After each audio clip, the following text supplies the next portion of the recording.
Madouble did yan. Ibig sabihin, hindi na abogado yan? Wala na. Kaya nga malakas ang loob. Kaya pala malakas ang loob. Kasi ganyan. yung may isang abogado rin eh, Oo. na binanatan yung Supreme Court, pero nag-sorry. Yung tungkol kay Chis Escudero, Aha. Senate President Francis Chis Escudero, na hindi na siya magko-convene, partner.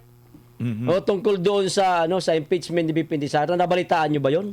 Aba, good news yan. Oo, good news. Siyempre, bagong tahanan, good news kaagad tayo, partner. Good news agad ang bungad, partner. Oo. Para sa akin, partner, tama lang ho yan na hindi na magko-convene itong si Senator Chis Escudero, ang Senado, patungkol sa impeachment labang kay Vice President Inday Sara Duterte dahil nga ho, nagbaba na po ang Supreme Court ng desisyon na ito ay void at dismissed na po ito dahil unconstitutional ang ginawang impeachment complaint laban kay Vice President Inday Sara Duterte na dapat lamang ay respetuhin ito ng mga senador kasi pag hindi ito ay respetuhin ay magkaroon po tayo ng tinatawag na constitutional crisis. Ayun. Partner Badong, baka meron kayo dagdag.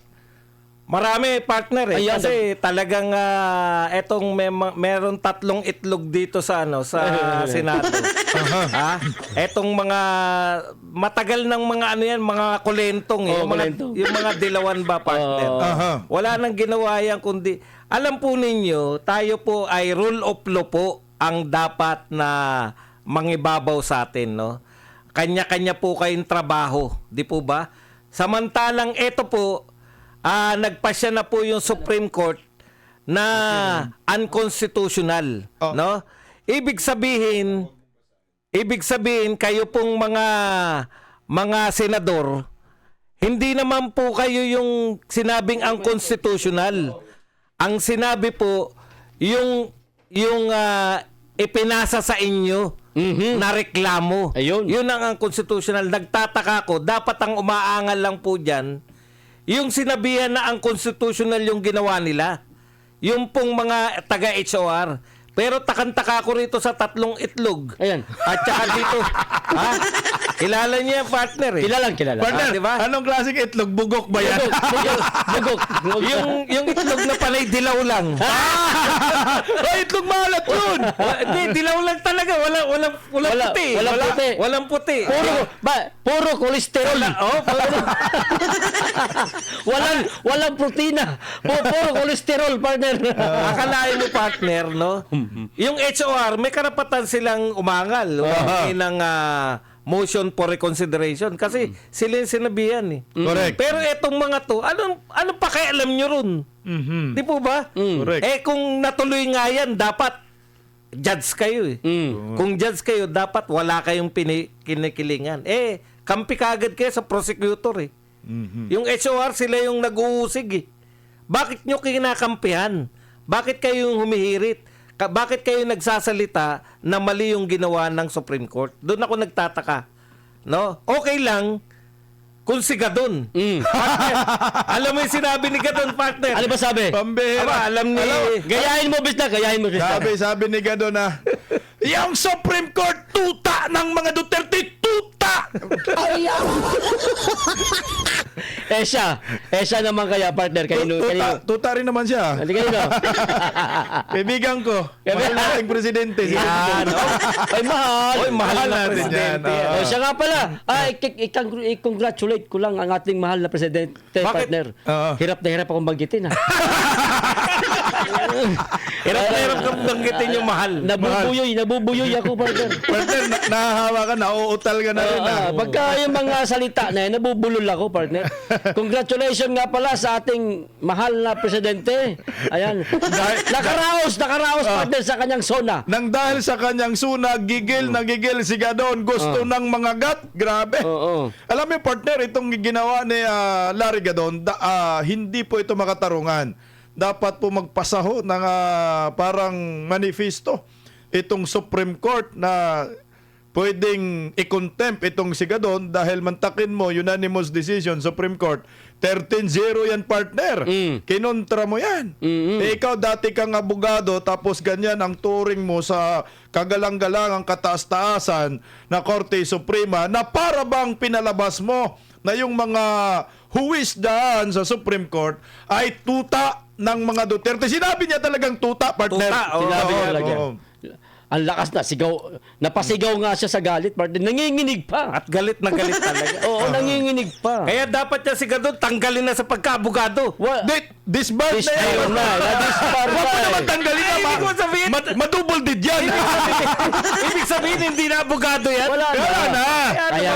Kaya nga malakas ang loob. Kaya yan. pala malakas ang loob. Oo, wala. Kaya Kasi ganyan yung eh. may isang abogado rin eh. Oo. Na binanatan yung Supreme Court pero Oo. nag-sorry. Nag-sorry ka agad. Agad. Nung araw na yun, partner, binanatan niya ang Supreme Court. Nung umaga, Kinagabihan. kinagabihan lang. Nag-sorry. Kasi natatakot madisbar. Yun. Correct. Alam nyo sa lahat na abogado, kumbaga lahat ng pinag-aralan mo, partner, tatanggalin sa'yo, di ba? Correct. Ang sakit po. Sakit nun. Parang doktor ka.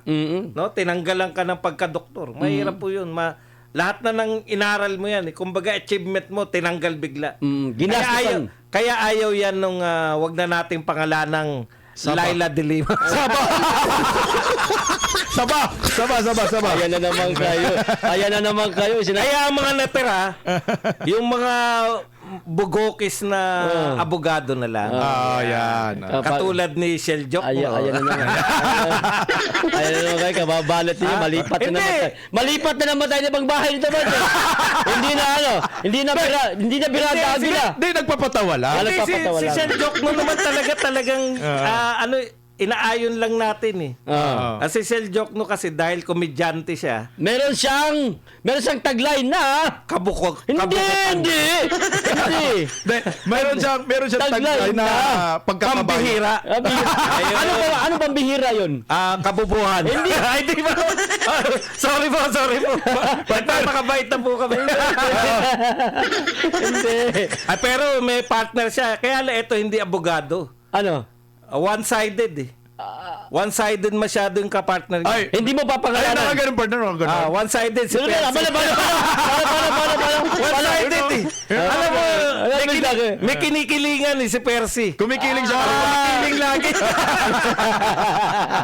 Biro lang ko. Pero lang. I love you. Oy, naghamon siya ng siya raw ipapalit sa boxing ha. Si Percy. Si Percy. Para Paano niya pumantay. sinabi? Para pumantay. Alam ko, partner, merong DDS na naghahamon kay Perse. Sabi ng isang DDS, sikat sa TikToker eh. Impi ba yun? Impi o Imki? Imki yata. Basta. Imki. Sabi niya, bayot to bayot.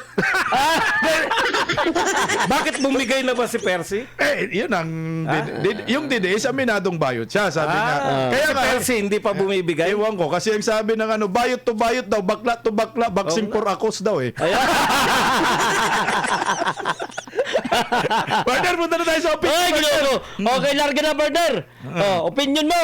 Dito tayo.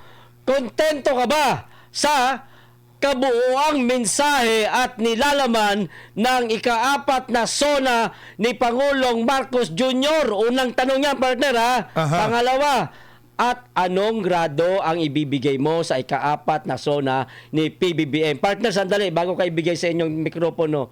Akala ko, partner, mutikan na ako na malito dito sa sulat ng ating writer, partner ba? Bakit? Babasa ko sana, partner. Kontento ka ba sa kabuang? Kabuang pala, kabuang. Akala mo kabuangan. Kabuang. Yan, sige, sagutin nyo na, partner. Kabuang. Para mas maganda yung sagutin yung kontento ka ba sa kabuangan? Mukhang may galit talaga ang writer kay BBM eh. Kasi Bait na natin eh. kasi tingnan mo, BBM. Ang nilagay niya, PBMM. Ano? Tama napansin naman ko yung rin. PBBM eh. Napansin ko rin yung PBMM. Ba yung ano? Hindi niya matanggap. PBMM. O, lagyan mo ngayon ng meaning yan. The President. Bongbong. Marcos. Ano pa isa? Marcos, M. Kay Arnold Clavio. Alam ko yung MK Arnold Ano yun? Clavio. Ano? M. Alam ko na. Manya. yung Arnold Clavio. M. Manya. Manya. Dito, tagtungan ko. Nahirapan ka sa kay PBBM. Nahirapan ako eh. Bongbong. Bongbong. Marcos. Yung isang M. Ano? Kasi BMM tayo ha. Mungi. Mink.